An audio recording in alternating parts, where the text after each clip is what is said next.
Good morning, students. Welcome back in the WhatsApp classes. इससे पहले जो मैंने आपको वीडियो सेंड किया हुआ था उसमें मैंने आपको रिवीजन का वीडियो सेंड किया हुआ था। एक्चुअली में हम एक महीना पहले जो वीडियो या जो क्लासेस अटेंड कर रहे थे उसमें हम पढ़ रहे थे ह्यूमन डाइजेस्टिव सिस्टम के बारे में। और ह्यूमन डाइजेस्टिव सिस्टम जिसमें हमने कहा था कि डाइजेशन होता है फूड की जो इनसॉल्युबल और जो कॉम्प्लेक्स पार्टिकल होते हैं उनको स्मॉल और सॉल्युबल पार्टिकल्स में क्या किया जाता है, ब्रेक डाउन किया जाता है। मैंने आपको पीछे वीडियो भेजा था, अगर आपने उसको स्टडी किया होगा तो फिर हम उसके आगे से, लेकिन फिर भी एक हमने चार्ट यहाँ पे सिर्फ रखा हुआ है और आपको डाइजेस्टिव सिस्टम का एक डायग्राम भी हम यहाँ दिखाने की कोशिश करेंगे, अगर आपको वहाँ से क्लियर दिख रहा होगा तो। स्टार्ट करते हैं हम जो ह्यूमन डाइजेस्टिव सिस्टम पढ़ रहे थे। ह्यूमन डाइजेस्टिव सिस्टम में हमने आपको बताया था कि जो फूड का डाइजेशन होता है मीन्स फूड के जो लार्ज और इनसॉल्युबल पार्टिकल्स होते हैं उनको स्मॉल और सॉल्युबल पार्टिकल्स में तोड़ा जाता है, उसको हम डाइजेशन कहते हैं। अब जब डाइजेशन स्टार्ट होता है तो डाइजेशन हमने बताया था कि माउथ से ही स्टार्ट हो जाता है और माउथ में जो सैलिवरी ग्लैंड होता है, ये सारी चीज़ें पीछे पढ़ाई जा चुकी हैं कई बार, फिर भी मैं एक बार रिवीजन के तौर पे, ताकि आपका सारा चैप्टर जो होता है डाइजेशन का वो एक जगह जो होता है टॉपिक वो इकट्ठा हो जाए। तो माउथ के अंदर सैलिवरी ग्लैंड होता है जिससे सलाइवा, जिसको हम लार कहते हैं, सलाइवा का सेक्रेशन होता है और सलाइवा में एक एंजाइम होता है सैलिवरी एमाइलेज, और वो सैलिवरी एमाइलेज हमारे फूड में जो स्टार्च होता है उस स्टार्च के कुछ पार्ट्स को शुगर में कन्वर्ट कर देता है। तो इस तरीके से जो है वो हमारा माउथ से ही डाइजेशन की प्रोसेस स्टार्ट हो गया, क्योंकि स्टार्च एक इनसॉल्युबल और लार्ज या कॉम्प्लेक्स पार्टिकल होता है जिसको हमें स्लाइटली सॉल्युबल या स्मॉल पार्टिकल शुगर में स्लाइटली वहाँ पे माउथ में कन्वर्ट किया जाता है। उसके बाद फूड जो है वो डायग्राम अगर दिखा दें तो जैसे ही फूड,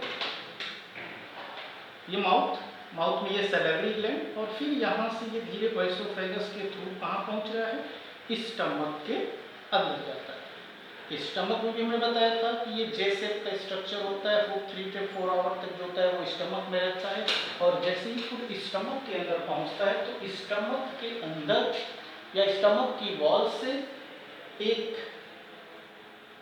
लिक्विड लाइक स्ट्रक्चर जिसको हम गैस्ट्रिक जूस कहते हैं, गैस्ट्रिक जूस का सेक्रेशन होता है स्टमक के अंदर। और गैस्ट्रिक जूस में 3 चीजें होती हैं, एक पेप्सिन, दूसरा हाइड्रोक्लोरिक एसिड और तीसरा म्यूकस का। तीनों का फंक्शन क्या है, जैसे ही फूड स्टमक के अंदर आता है और स्टमक में जो गैस्ट्रिक जूस होता है और गैस्ट्रिक जूस में ये जो 3 चीजें मिली हुई हैं उसमें जो पेप्सिन होता है वो प्रोटीन को तोड़ता है, ब्रेक प्रोटीन। पेप्सिन किसको तोड़ता है, प्रोटीन को। उसके बाद जो हाइड्रोक्लोरिक एसिड होता है, क्योंकि हमारे फूड में मोस्टली 3 चीजें हैं जिसको डाइजेस्ट करने के लिए जो होता है वो जिसको डाइजेस्ट किया जाता है, वो 3 न्यूट्रिएंट जो मेजर न्यूट्रिएंट हैं उसमें कार्बोहाइड्रेट, फैट और प्रोटीन, ये 3 मेजर हमारे न्यूट्रिएंट्स हैं और इन्हीं को जो है डाइजेस्ट किया जाता है। तो पेप्सिन प्रोटीन के कुछ पार्टिकल्स, कुछ पार्ट्स को स्लाइटली जो होता है वो ब्रेक डाउन करता है।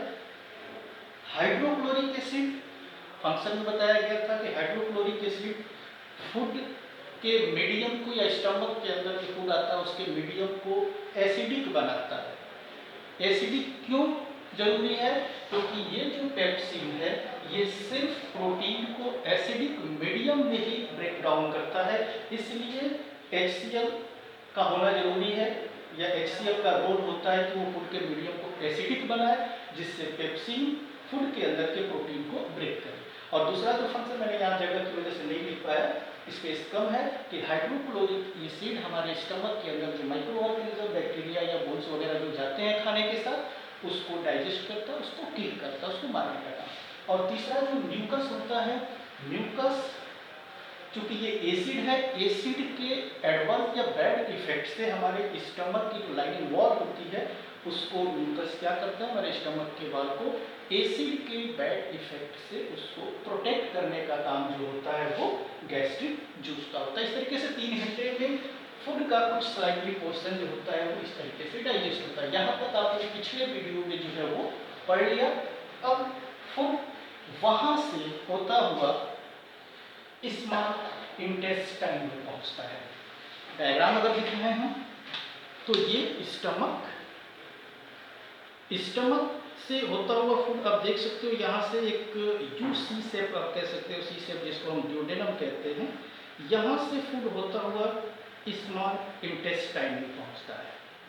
अब स्मॉल इंटेस्टाइन कहने को स्मॉल इंटेस्टाइन, लेकिन इसकी जो साइज होती है वो नियर अबाउट 7 से 8 या 9 मीटर के बीच में जो होता है वो इसकी लेंथ होती है। स्मॉल इसलिए क्योंकि लेंथ ज़्यादा है, बट इसकी जो शेप होती है वो थोड़ी नैरो होती है, पतली होती है, इसलिए इसको हम स्मॉल इंटेस्टाइन कहते हैं। साइज डिफर होता है क्योंकि फूड का कंप्लीट डाइजेशन स्मॉल इंटेस्टाइन में ही होता है। तो जो हर्बीवोर्स एनिमल होते हैं, जो प्लांट वाले खाने वाले एनिमल होते हैं, वो मोस्टली सेलुलोज वाली चीज़ खाते हैं, तो उसको डाइजेस्ट करने में काफ़ी टाइम लगता है या काफ़ी कॉम्प्लिकेटेड होता है डाइजेस्ट करना। इसलिए जो हर्बीवोर्स एनिमल होते हैं उनकी स्मॉल इंटेस्टाइन की साइज जो होती है वो लंबी होती है।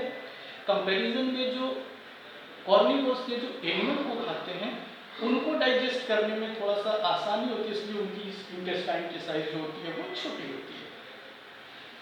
स्मॉल इंटेस्टाइन कॉइल के तौर पे फिट रहता है और डायग्राम में आप देख सकते हो कि स्मॉल इंटेस्टाइन जो है, इस स्मॉल इंटेस्टाइन से 2 चीज़ें लगी हुई हैं, एक ये पैंक्रियास और दूसरा ये लीवर। लीवर से निकला हुआ ये गॉल ब्लैडर, और ये गॉल ब्लैडर लीवर का जो डक्ट है और पैंक्रियास का जो डक्ट है वो एक साथ मिलकर के स्मॉल इंटेस्टाइन में पहुंच रहा है। तो स्मॉल इंटेस्टाइन में जब फूड पहुंचता है तो वहां से लीवर के अंदर पैंक्रियास